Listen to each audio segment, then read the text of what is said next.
Bom dia, boa tarde, boa noite, pessoal. Sejam bem-vindos a mais um vídeo, onde o nosso objetivo vai ser caracterizar quando o espectro primo é conexo. Nós vamos mostrar que um espectro primo de um anel é conexo se somente se esse anel R é indecomponível. Vou deixar o card aqui para vocês verem um pouco mais a respeito de anéis indecomponíveis, né? Basicamente, são anéis onde os únicos elementos idempotentes são os triviais. Antes disso, a gente vai provar esse lema, que é bem fácil a demonstração, mas vai ser útil na escrita desse resultado, que é o seguinte: se a gente tiver um elemento idempotente, então a gente tem essa igualdade, né? A gente tem esse fechado de Zariski associado ao ideal gerado por esse elemento, como sendo o aberto básico associado à diferença do elemento 1 menos e. Tá? Então, a primeira inclusão é bem tranquila. Por exemplo, se P é um ideal primo que contém o E, isso quer dizer então que o E pertence a P, né? E aí a gente quer mostrar que esse ideal primo está no aberto básico associado a 1 menos E. Caso ele não esteja, se isso aqui acontece, então isso aqui implicaria que 1 menos E pertence a P, e aí essas duas informações aqui, combinadas, nos dariam que essa diferença pertence a P, só que essa diferença é precisamente a unidade, né? E aí a gente teria que P é igual a A, que é absurdo, que sendo P um ideal primo, ele não pode ser o anel todo. Tá? Então, essa contradição nasce da gente supor que o P não pertence àquele aberto básico, então ele tem que pertencer. Então essa inclusão observe que essa inclusão aqui a gente nem precisa usar, que o elemento é idempotente. Agora a gente vai provar a outra inclusão, essa sim a gente vai usar a idempotência. Se eu pegar o ideal primo nesse aberto básico, segue que o 1 menos E não pertence a P, certo?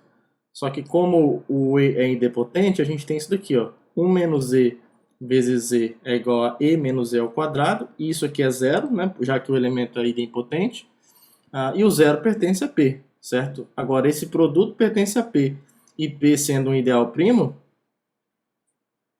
como isso aqui acontece, né? Deixa eu escrever assim, como isso aqui acontece. P é um ideal primo e 1 menos E não pertence a P, então não tem jeito. Esse elemento E precisa pertencer a P, tudo bem? E aí, se o E pertence a P, isso quer dizer que o ideal gerado por E está contido em P e, portanto, o P está no fechado de Zariski associado a esse ideal, tá bom? Então isso fecha a demonstração desse lema, certo? A gente provou então a outra inclusão. Então esse lema vai ser bem importante agora para a gente provar a ida desse resultado, dessa caracterização que a gente vai demonstrar. Então, para a ida, se a gente assume que o espectro de R é conexo, eu quero mostrar que R é indecomponível, né? Então eu vou pegar um elemento aqui qualquer em R que seja idempotente. Meu objetivo é mostrar que esse elemento tem que ser 0 ou 1. Tá? Como ele é idempotente, pelo que nós vimos anteriormente, segue a princípio que isso aqui é verdade. Ó. O espectro de R, eu tenho uma cobertura aberta disjunta dessa forma aqui.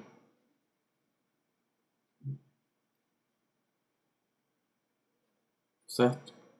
Primeiro, né, para qualquer ideal primo P, tem que acontecer de ou o E não pertence a P ou o 1 menos E não pertence a P. Porque se os dois pertencem, se isso aqui acontece, então a unidade estaria em P, né? Isso aqui é um absurdo. Tudo bem? Então, por isso aqui, por isso que a gente tem essa inclusão aqui, ó. A outra é óbvia, né? E claro que isso aqui é disjunto justamente e isso daqui é disjunto justamente porque esse elemento é idempotente, né?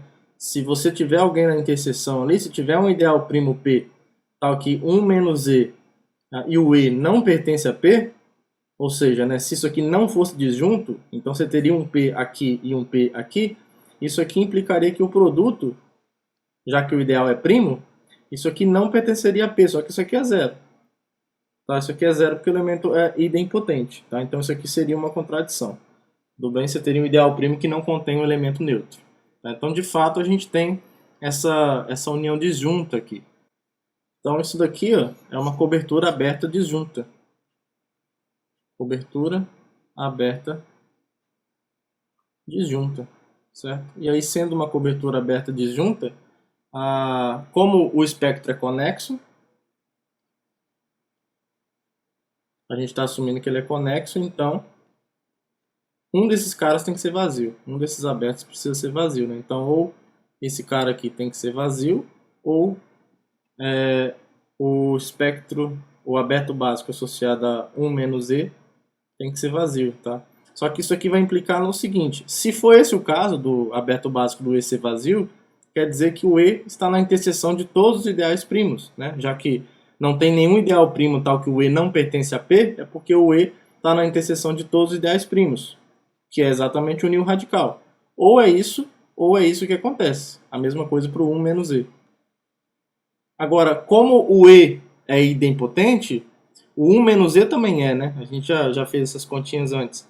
E é bem fácil você provar isso. Então, um elemento que é idempotente e que é nilpotente, ele só pode ser o zero. Tá? Então, isso aqui vai implicar que o E é zero ou o 1 menos E é zero, que é exatamente o que a gente queria provar, né? O E é zero ou o E é igual a 1. Tudo bem? Então, essa implicação tranquila, né? Bem facinho. Vamos provar agora a volta desse resultado. Agora eu vou assumir, então, agora a gente vai provar a contrapositiva.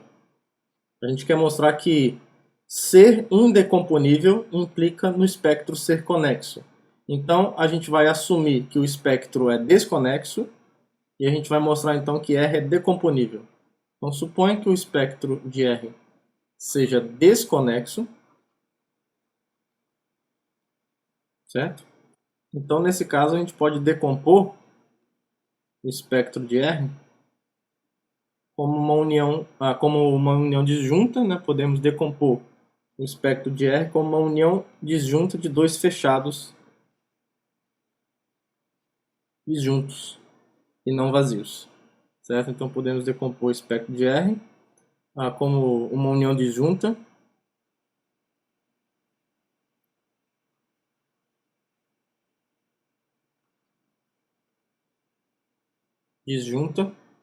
por dois fechados não vazios, onde A e B aqui são ideais radicais, né? A gente já pode tomar radicais se quiser, de R, e V de A e V de B, os dois diferentes de vazio, certo? É uma consequência imediata da desconexidade. Então aqui usando o teorema dos zeros de Hilbert e algumas propriedades da maneira de associar um ideal a um fechado de Zariski, a gente tem o seguinte, ó, o anel R é o I do vazio, né? É o ideal associado ao subconjunto vazio, que é um fechado. Tá? Agora isso daqui é o I da interseção desses dois fechados, certo? Porque a gente tomou esses dois fechados disjuntos, né? Aqui a gente pega uma união disjunta. Usando um resultado que a gente provou, uma propriedade, isso daqui vai ser o radical da soma desses dois ideais aqui, ó, I de V de A mais o I do V de B. Certo? Aí usando o teorema do zero de Hilbert, isso daqui é o radical de A mais o radical de B aqui dentro.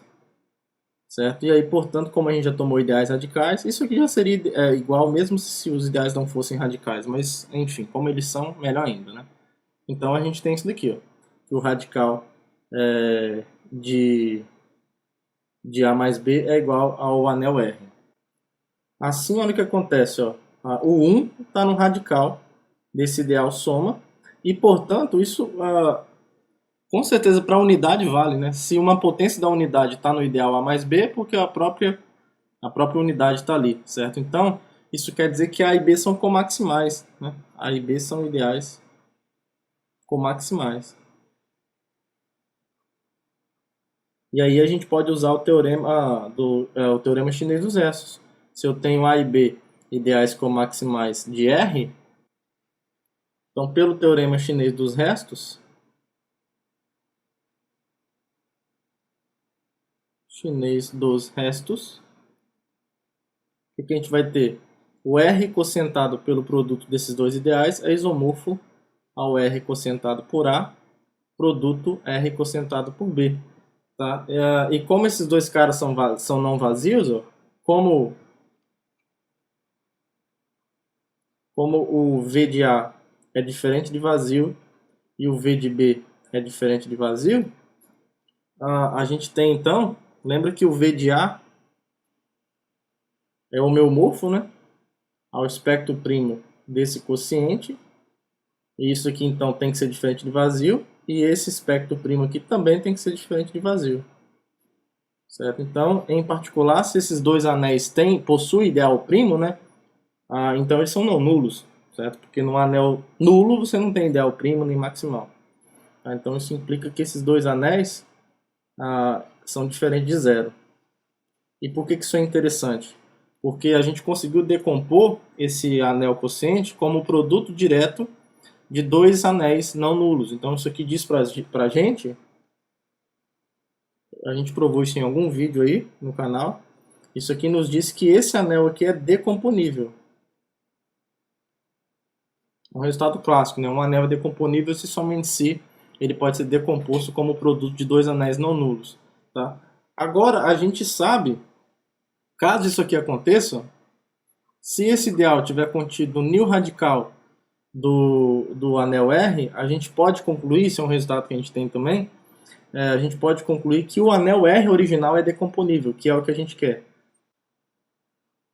A gente vai ter esse resultado precisamente porque o espectro primo é a união desses dois fechados. Olha só, o radical, o nível radical, o que é isso? Ó? Pelo teorema do zero de Hilbert, isso é o I do V do ideal nulo de R, certo? Só que o V do ideal nulo é o espectro, é o I do espectro de R, então. Né? Todo ideal primo contém o ideal nulo. Isso daqui, por sua vez, vai ser o I da união.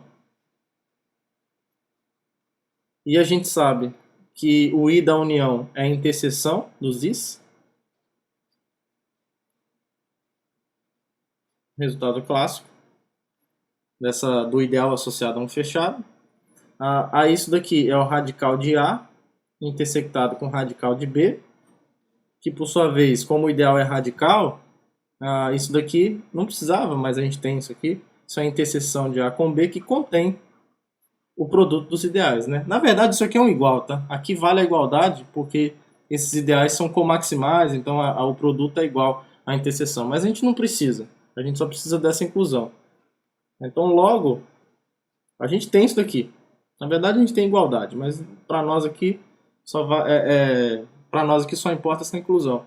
E aí, como isso aqui acontece, e isso aqui é decomponível, então a gente vai usar um canhãozinho aqui da álgebra comutativa. Vou escrever assim, então, logo, acho que eu não me expressei bem, então, logo essa inclusão vale, e como esse aqui é decomponível, agora sim. Então, agora sim, o R é decomponível. Se eu lembrar, eu vou colocar o card aqui para vocês darem uma olhada nesse resultado também, tá bom? Então isso fecha a demonstração, esse belo resultado. Então a gente tem caracterizado quando que o espectro primo de um anel é conexo. Isso vai depender da existência, ele vai ser conexo se somente se o anel R não admite elementos idempotentes além do 0 e de 1, ou seja, do elemento neutro da soma e da unidade. Tudo bem? Então é isso. Que todos tenham um bom dia, uma boa tarde e boa noite. Um abraço para todo mundo e até o próximo vídeo. Tchau, tchau.